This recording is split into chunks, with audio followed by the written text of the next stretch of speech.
It is November 10th, 2020. It is 11:56 a.m. in the morning. This is my second video log of 2020, and not a lot has been going on since my first entry. There's been certainly a lot going on in the world, but in my life, not much has been going on really. But I can mention a few things that have been going on. So, in the recent future, I am going to the school campus to get my pictures taken for the yearbook. And after that, most likely on Thanksgiving, I'm going to Arizona again to meet some family members. And after that, I'm excited for Christmas. That's what I'm looking forward to. The new generation of game consoles are coming out. One just came out today, another one's coming out 2 days later. The one that came out today would be the Xbox Series X. A lot of people have been waiting for it. People have been excited for it, absolutely. I don't have much hype at all because, in my opinion, I'm a PlayStation person. I have the PS4. I've pretty much played almost every generation besides 1 and 2. And so, I'm looking forward to the PS5. But the reason why I'm not really looking forward to the Xbox Series X is because there's no launch titles on it or anything. It's simply for the purpose of having hardware that is better for running games. It is backwards compatible with almost every Xbox game, which is why people are looking forward to it. But I'm looking forward to the PS5 because of the launch games it has. I'm personally am a big fan of Dark Souls, the Souls games, stuff like that. I completed Dark Souls about 6 times over my history in playing it, about nearly 1,000 hours playing it, and the launch game that's coming out for the PS5 is called Demon Souls, and that's actually the first Souls game that came out. This is like a whole reboot or something, like a remake, and I am absolutely hyped for it if I do get my hands on the PS5 sooner or later. And yeah, like I said, I'm not a big Xbox person because, Xbox Series X doesn't have any launch games. I don't know why. But, a whole bunch of other people are looking forward to it. It actually came out today, and I bet a whole bunch of people are raiding game stores to get their hands on it. And already, actually, some YouTubers, some people that actually review gaming products actually got their hands on it probably like a couple days early. And, yeah, not many people actually got their hands on the PlayStation 5 though. Only one YouTuber I know actually got their hands on it, and they actually did a full review.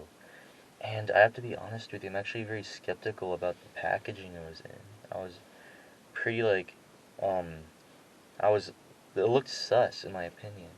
Like, it had all kinds of these little labels and stuff saying it was like 8K and everything, and it's like it runs at like 260 FPS. I don't know if it does, but that's just an exaggeration.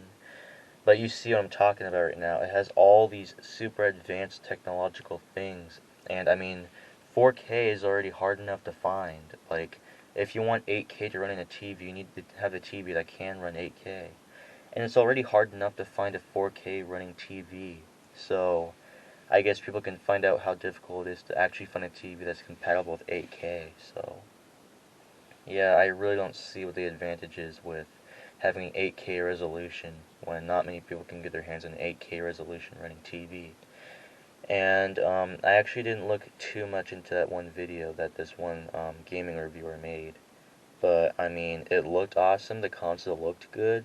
There were a whole bunch of memes on it because the design kind of looked a little bit odd compared to its previous generations.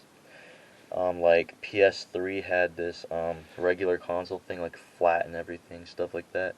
PS4 had this weird slant going on with like little slices. I only have the one that's slim, so it only has two. But the PlayStation Pro has like three of them. It's weird. And the PlayStation 5 now has this weird white design. It's like kind of curvy. I like that though, but it's a little bit odd in my opinion. Like, I saw a whole bunch of pictures on it. I thought this was just like Photoshop, like people made it up. But no, this is actually the real design. And I was a little bit weirded out because you don't traditionally see gaming designs like that.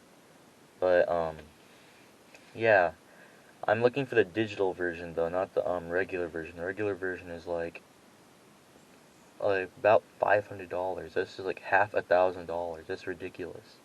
And I was thinking about selling my PS4 too. I mean, like, if I'm gonna have the next generation console, why keep the last one? And my dilemma here is that maybe I should keep it because of its qualities and everything. I had it for quite a long time. I actually got it pretty recently. When I think about it, 2017. I only had it for 3 years, and already the PlayStation 5 is on its way to coming in our hands. So my dilemma here is that it's either I keep my PlayStation 4 and just completely bypass those PS5 games and just stick with the old ones, or I can get the new next generation PlayStation 5 and sell my PS4. But I do have some valuable save data on it and everything. I had a lot of memories with it, certainly. I have a lot of good games on it too.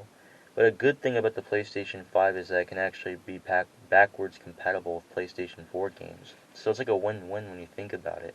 Might as well move to the new generation if it can play PS4 games too on it. But I mean, like, think about it. The PlayStation 5, they put a 5 on the PlayStation console now. It's crazy. People were just thinking this was like some sort of made-up dream. It's now coming day after tomorrow. It's just crazy when you think about how much time passes, how fast technology advances over time. And also, not to mention that there's a new iPhone coming out pretty soon, actually.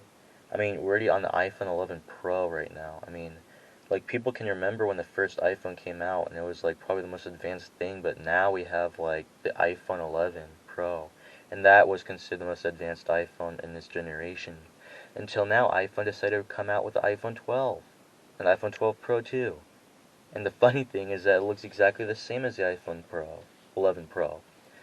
And by the way, for those of you who don't know what the iPhone 11 Pro looks like, it looks a lot larger than the original first version. It's made of completely aluminum now, no plastic or anything. And it has 3 cameras now. It has 3 cameras for different reasons. And I mean, it looks so advanced when you look at it. But I mean, like, memes came out and everything showing the iPhone 12 that has like 4 cameras. But when I saw the preview and everything of the iPhone 12, it's the same thing as the 11. What's new and everything? I mean, it's just like when you think of a new next generation product coming out, you expect it to at least look somewhat different than its predecessor. But in this case, it looks like they're sticking with the same design. It's kind of like what PlayStation did with their controllers until they moved on with the PlayStation 4 and 5.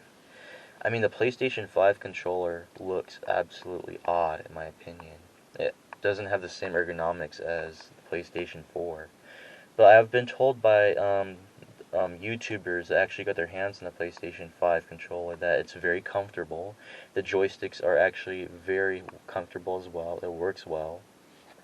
And I'm actually kind of a bit jealous because they got their hands on it early.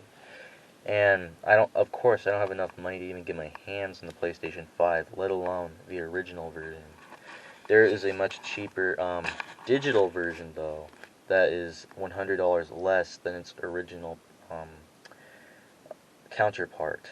And I'm looking forward to that one, but considering that it's digital only, that means I need to get the console with much larger space, which means that there's no discs I can insert it into. If I try buying a disc for it, it will just be a complete waste of money because I can't run it.